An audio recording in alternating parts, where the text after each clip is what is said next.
साथियों, इन दिनों हम चर्चा करने लग रहे हैं व्यवसायी संघ अधिनियम 1926 को लेके ट्रेड यूनियंस एक्ट 1926 के संदर्भ में। और जो पिछला जो वीडियो था उसमें हमने रजिस्ट्रेशन को लेके बात की थी और फिर बात की थी कैंसिलेशन ऑफ रजिस्ट्रेशन को लेके कि ट्रेड यूनियन का जो रजिस्ट्रेशन है वो क्या परिस्थितियां हैं जिसके अंदर वो रद्द हो सकता है, कैंसिल हो सकता है। और सेक्शन 10 को देखते हुए हमने ये जानना था कि वो जो कुछ एक परिस्थितियां हैं वो कुछ इस तरह हैं कि भाई या तो जो ट्रेड यूनियन है उसने खुद ने एप्लीकेशन दी हो या फिर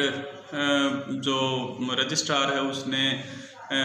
उसके समक्ष ये बात आई हो कि भाई ये जो रजिस्ट्रेशन है ये कपटपूर्ण तरीके से या गलती से हुआ है, या फिर किसी नियम का उल्लंघन करने के ऊपर, जैसे वार्षिक विवरणी का जो एनुअल जो रिटर्न रहती है उसको फाइल न करने के ऊपर सेक्शन 28 के अंतर्गत। फिर उसमें ये था कि जब कोई व्यवसाय संघ है उसका अस्तित्व वो एग्जिस्टेंस के अंदर ही नहीं रहता, सिर्फ कागजों के अंदर चल रहा रहता है, ऐसी एक परिस्थिति आती है। या फिर ऐसा रहता है कि किसी नियम विशेष को बनाने का निर्देश दिया गया रजिस्ट्रार ऑफिस के द्वारा और उस नियम को नहीं बनाया गया, तो इस तरह की कुछ एक परिस्थितियां थी। और फिर उसमें यह था कि भाई कम से कम 2 महीने का जो लिखित नोटिस है वो दिया जाएगा और कारण स्पष्ट करने रहेंगे उस अवधि के दौरान। फिर अपील की बात आई थी कि जो सेक्शन 11 है वो ये प्रावधान करता है कि जो प्रेसिडेंसी जो टाउनशिप हैं उसमें वहाँ के हाई कोर्ट के अंदर और जो बाकी जो क्षेत्र हैं उनमें वहाँ के प्रधान जो सिविल न्यायाधीश है वहाँ पे अपील हो सकती है। जो प्रेसिडेंसी जो टाउनशिप हैं वो मैंने बताई थी बॉम्बे, कलकत्ता और मद्रास हैं। और ध्यान रखने योग्य जो बात थी वो ये थी कि दिल्ली प्रेसिडेंसी टाउनशिप के अंदर शामिल नहीं है। तो जो प्रेसिडेंसी टाउनशिप या जो दूसरा जो क्षेत्र है वहाँ पे उस कंसर्न जो ट्रेड यूनियन का रजिस्टर्ड ऑफिस होना चाहिए, उस रजिस्टर्ड ऑफिस को लेके ये बात थी। फिर हमने ये देखा था कि जो एक रजिस्टर्ड जो व्यवसाय संघ है उसका स्वरूप कैसा हो जाता है। देखिए, जो अनरजिस्टर्ड जो रहता है व्यवसाय संघ जिसका रजिस्ट्रेशन नहीं हुआ रहता है, पंजीकृत रहता है, तो वो तो एक अपंजीकृत क्लब की तरह रहता है, मैंने आपसे बताया था। हालांकि बिहार राज्य वर्सेज कृपा शंकर सिंह केस को हमने डिस्कस किया था और उसमें ये था कि जो औद्योगिक विवाद अधिनियम है 1947 का वो ये कहता है कि भाई जो किसी भी औद्योगिक विवाद के लिए उसका श्रम संघ के द्वारा उठाया जाना जरूरी है। और ज़रूरी ये नहीं है कि वो किसी रजिस्टर्ड श्रम संघ के द्वारा या रजिस्टर्ड ट्रेड यूनियन के द्वारा उसको उठाया जाए। हाँ, ये बात भी है कि जो अनरजिस्टर्ड जो ट्रेड यूनियन रहता है उसके समक्ष अनेक कठिनाइयाँ आती हैं, जैसे कि संपत्ति को प्राप्त करने को लेके, उसको बनाए रखने को लेके, और फिर कुछ एक जो छूट जो रहती हैं उनको लेके। तो वो क्या स्वरूप हो जाता है रजिस्ट्रेशन के बाद, उसको हमने देखा था। और उसमें ये था कि भाई बॉडी कॉरपोरेट बन जाता है, निगमित निकाय बन जाता है, परपेचुअल सक्सेशन उसको मिल जाता है, अनवरत उत्तराधिकार हो जाता है, उसके नाम से वाद दायर किया जा सकता है या उसके विरुद्ध वाद दायर किया जा सकता है, एजेंट के माध्यम से वो कॉन्ट्रैक्ट कर सकता है, एग्रीमेंट कर सकता है, संविदा कर सकता है। कुल मिला के सदस्यों से उसका पृथक अस्तित्व हो जाता है। और जो महत्वपूर्ण बात थी वो ये थी कि जो 15 से 18 वर्ष के आयु का कोई व्यक्ति है उसको एक पंजीकृत जो श्रम संघ है, एक रजिस्टर्ड ट्रेड यूनियन है, उसमें मेंबरशिप दी जा सकती है। फिर एक उसमें यह था कि जो सेक्शन जो 28D है उसके अंतर्गत मान्यता जो रिकॉग्निशन है वो एक रजिस्टर्ड ट्रेड यूनियन को ही दी जा सकती है। इस सेक्शन 28D के ऊपर भी मैं आपके समक्ष विस्तार से बात करूँगा। और जो एक जो बात आई थी कि उसको कुछ एक छूट मिलती हैं, जिसमें आपराधिक जो है उसको लेके 120B को लेके कुछ छूट है, और वो सेक्शन 17, 18, 19 में, यानी कि कुछ आपराधिक मुकदमेबाजी से उन्मुक्ति मिल जाती है, और कुछ एक अप्रत्यपूर्ण कार्यों से, और कुछ एक सिविल जो कार्य हैं उस संबंध में जो रजिस्टर्ड ट्रेड यूनियन है उनको कुछ एक छूट प्राप्त होती है। सेक्शन 16 के अंतर्गत मैंने बात की थी कि भाई वो एक पृथक राजनीतिक नीति अपनी बना सकता है। तो अब मैं आपसे बात करूंगा कि ये राजनीतिक निधि क्या रहती है और सामान्य निधि क्या रहती है। देखिए, किसी भी संस्था को चलाने के लिए, किसी भी संगठन को, किसी भी संघ को चलाने के लिए धन की भी ज़रूरत रहती ही है। इसीलिए जो श्रम संघ हैं उनके पंजीकरण के संदर्भ में हमने बात की थी कि सब्सक्रिप्शन फीस को लेके कि जो चंदे संबंधी जो नियम हैं वो स्पष्ट किए जाने चाहिए। तो जो सब्सक्रिप्शन जो फीस थी, इसीलिए चूँकि बिना संसाधनों के कोई भी जो यूनियन है, कोई भी संघ है, कोई भी संगम है, कोई भी संस्था है, उसको चलाना बड़ा मुश्किल काम हो जाता है। इसलिए दो तरह के फंड होते हैं। एक फंड होता है, एक निधि होती है सामान्य निधि, जर्नल फंड, और दूसरा होता है राजनीतिक निधि। जो पंजीकृत जो श्रम संघ हो जाता है, रजिस्टर्ड जो ट्रेड यूनियन हो जाती है, उसको एक अलग से राजनीतिक निधि वो गठित करने का अधिकारी हो जाता है। इससे पहले कि मैं राजनीतिक निधि के बारे में बात करूं, मैं बात करता हूं कि जो प्राइमा फेसाई जो होता है वो होता है सभी के पास, चाहे रजिस्टर्ड हो चाहे अनरजिस्टर्ड हो, एक जर्नल फंड होता है, सामान्य निधि होती है। और उस सामान्य निधि से वो किस किस चीज़ के अंदर व्यय कर सकते हैं, इसके संदर्भ के अंदर नियम बनाए गए हैं। ऐसा नहीं है कि सामान्य निधियों से आप किसी भी मद के ऊपर व्यय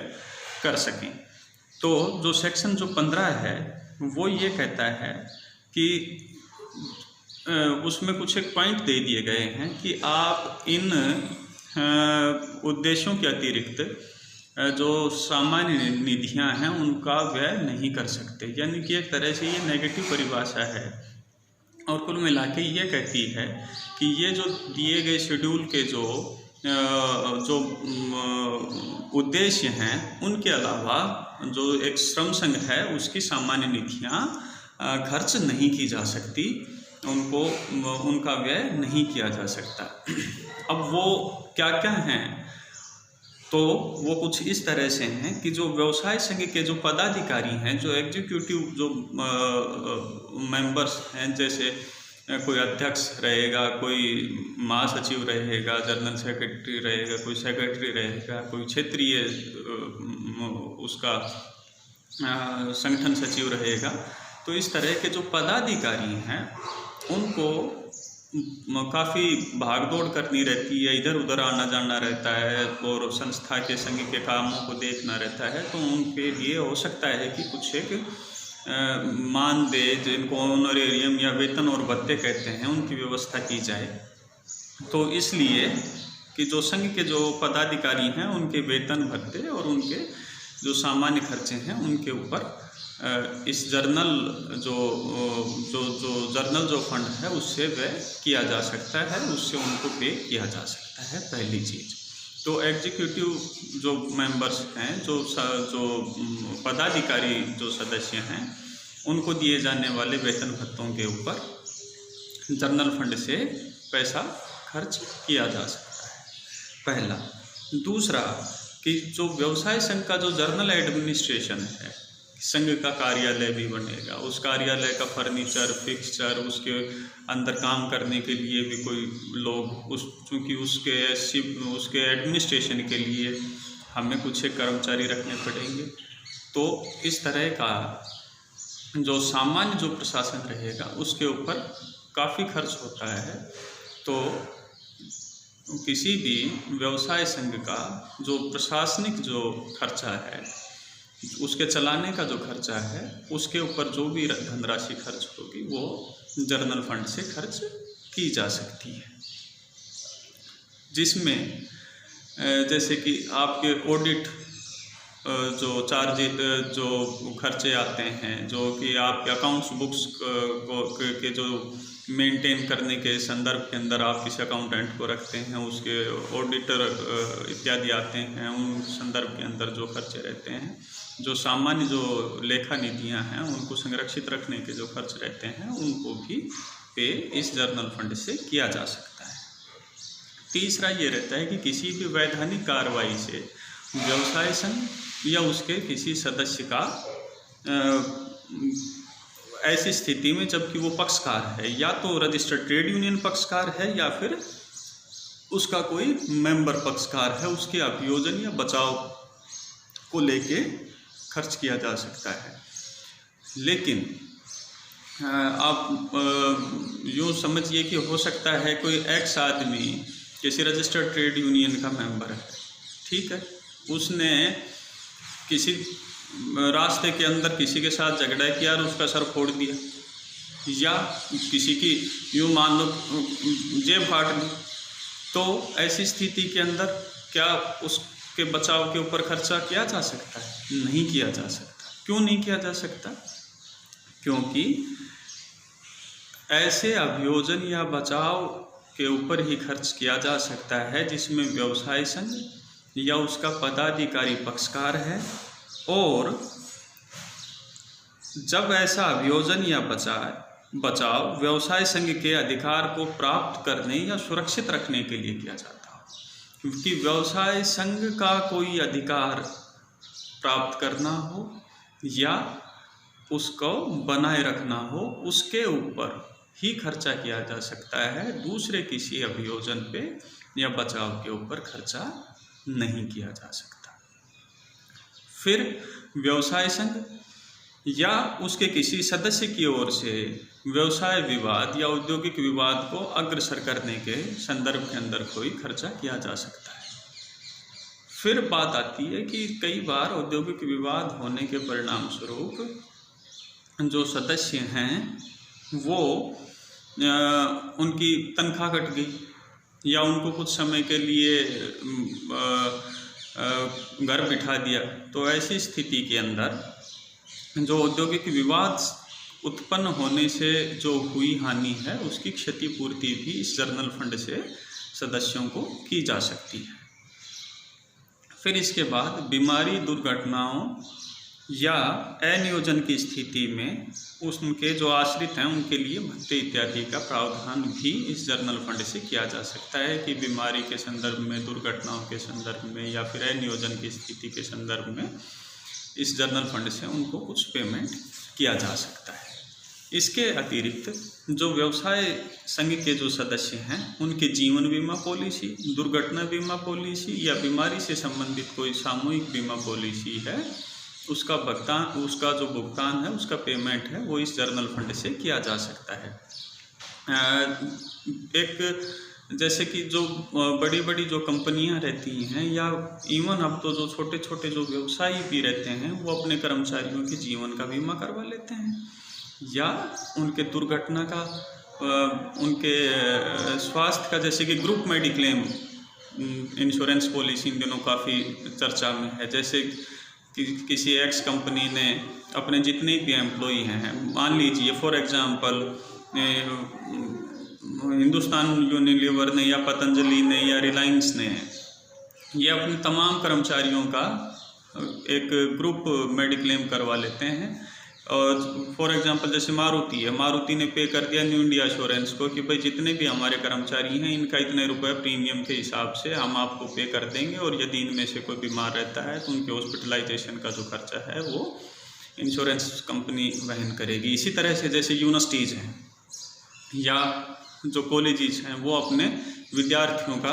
दुर्घटना बीमा करवा लेते हैं, ये कुछ उसी तरह से है। तो ये काम भी एक रजिस्टर्ड ट्रेड यूनियन अपने मेंबर्स के लिए कर सकती है। इसके बाद सदस्यों या सदस्यों के आश्रित जो हैं उनके लिए शैक्षणिक, सामाजिक और धार्मिक हित के लिए किए गए कार्य, जैसे कि जो ट्रेड यूनियन के जो मेंबर हैं या उनके जो आश्रित जो सदस्य हैं उनके शैक्षणिक, किसी को पढ़ाई करनी, तो जैसे कि मैं पहले न्यू इंडिया एश्योरेंस में काम करता था, तो उस दौरान जो यूनियन थी उसकी तरफ से दो बच्चों की फीस पे करने के संदर्भ के अंदर प्रावधान था, उनकी बुक्स के संदर्भ के अंदर प्रावधान था। तो इस तरह के जो पेमेंट हैं वो जर्नल फंड से किए जा सकते हैं। फिर इसके बाद आप देखते होंगे कि जो भी यूनियंस रहती हैं उनकी पत्र पत्रिकाएं प्रकाशित होती रहती हैं, जिसके अंदर उनकी नीतियां, उनके द्वारा समय समय पे किए गए कार्य और ये सब रहते हैं। इस तरह की पत्र पत्रिकाओं के, मैगजीन्स के, अखबारों के प्रकाशन के लिए जो भी खर्च होता है वो जर्नल फंड से किया जा सकता है। और इस तरह का कोई भी उद्देश्य हो उसके संदर्भ के अंदर भी खर्च किया जा सकता है। तो इस संबंध का कोई भी उद्देश्य हो तो ऐसा नहीं है कि इससे मिलता जुलता उद्देश्य ये है कि मैं किसी यूनियन का सेक्रेटरी हूँ और मैंने क्या किया कि शहर भर के अंदर अपने होर्डिंग लगवा दिए कि भाई दीपावली की बधाई, होली की बधाई, ईद की मुबारकबाद और ये सब। तो उससे क्या एक सामान्य जो श्रमिक है उसको बेनिफिट हुआ? नहीं हुआ। या मैंने उससे जर्नल फंड का पैसा लेके मैंने यात्रा कर डाली कहीं कहीं देश विदेश की, तो उससे क्या एक जो सामान्य जो श्रमिक है उसको फ़ायदा हुआ? नहीं हुआ। तो इससे मिलते जुलते अन्य किसी मत के ऊपर किए गए खर्च से अभिप्राय ये है कि इससे एक सामान्य श्रमिक को लाभ होता हो, तो आप इससे मिलते, जो भी ये मैंने आपको 5-7 पॉइंट बताए, इनसे मिलता जुलता कोई अन्य कार्य से मतलब है कि उससे किसी सामान्य श्रमिक को कोई फ़ायदा होता हो और इसके ऊपर कितना खर्चा किया जा सकता है, उसके अंदर जो वर्ष भर की आय है और जो लास्ट में जो बचा है उसको माइनस करने के बाद 1/4 25% यूँ समझ लीजिए कि 1/4 खर्चा इससे मिलते जुलते काम के ऊपर किया जा सकता है। ऐसा नहीं है कि आपने सारा का सारा किसी भी काम के ऊपर कर दिया। अच्छा, फिर इसके अलावा कई बार जो अप्रोप्रिएट गवर्नमेंट रहती है वो निर्देश दे देती है कि जो एक यूनियन है वो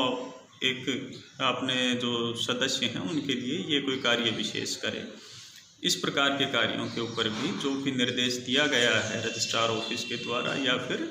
अप्रोप्रिएट गवर्नमेंट के द्वारा, उनके ऊपर भी जर्नल फंड से पैसा खर्च किया जा सकता है। तो एट ए ग्लांस किस किस पे किया जा सकता है कि भाई जो पदाधिकारियों के वेतन भत्ते, अभियोजन और बचाव, औद्योगिक विवाद को अग्रसर करने में, औद्योगिक विवाद के परिणाम स्वरूप होने वाली हानि के संदर्भ में, सामाजिक शैक्षणिक उत्थान को लेके, पत्र पत्रिकाओं के प्रकाशन को लेके, जीवन बीमा दुर्घटना पॉलिसियों को लेके, और फिर ऐसे किसी भी काम में जिससे कि एक सामान्य श्रमिक को लाभ होता हो 1/4 किया जा सकता है, या फिर अप्रोप्रिएट गवर्नमेंट के द्वारा बनाए गए किसी नियम विशेष को लेके। फिर एक इसके अंदर बात ध्यान रखने योग्य ये है कि जो मैंने बताया था कि हड़ताल कब अवैध हो जाती है, तो अवैध हड़ताल और अवैध तालाबंदी को लेके जो भी क्या खर्चा किया जा सकता है इस जर्नल फंड से नहीं किया जा सकता, कि इल्लीगल स्ट्राइक को लेके इस जर्नल फंड से कोई भी खर्चा नहीं किया जा सकता। इसी तरह केस आता है मैरियो रेपिसो वर्सेस HM भंडारकर। इसमें क्या था कि जो यूनियन थी उन्होंने जो फंड था उससे UTI के वो कुछ एक जो यूनाइटेड कॉमर्शियल बैंक था, उन्होंने उसका जो यूनियन था उन्होंने UTI के अंश खरीद लिए। तो UTI के अंश खरीदना इसको एक तरह से जुआ माना गया और इसके ऊपर रोक लगा दी गई थी कि भाई आप जर्नल फंड से इस तरह के जो अंश हैं वो नहीं खरीद सकते। कि आपने एक्स कंपनी के अंदर एक यूनियन बनाई और फिर उससे आपने किसी भी दूसरी कोई कंपनी है या वही है तो उनके आपने अंश खरीदने चालू कर दिए। तो इस तरह की जो गतिविधियां हैं वो आप जर्नल फंड से नहीं कर सकते। केस का नाम है Mario Repiso versus HM Bhandarkar and others. अब बात आती है राजनीतिक नीति की, कि भाई जो राजनीतिक नीति है वो कब बनाई जा सकती है। देखिए, जो रजिस्टर्ड ट्रेड यूनियन है वो राजनीतिक नीति भी अपनी बना सकता है राजनीतिक उद्देश्यों के लिए, लेकिन ऐसे राजनीतिक कार्य जो कि उसके प्राथमिक जो उद्देश्य हैं, जो उसके ऑब्जेक्ट हैं, जो कि रजिस्ट्रेशन के समय हमने बताए हैं कि भाई यूनियन के ये उद्देश्य रहेंगे, उनसे असंगत ना हो,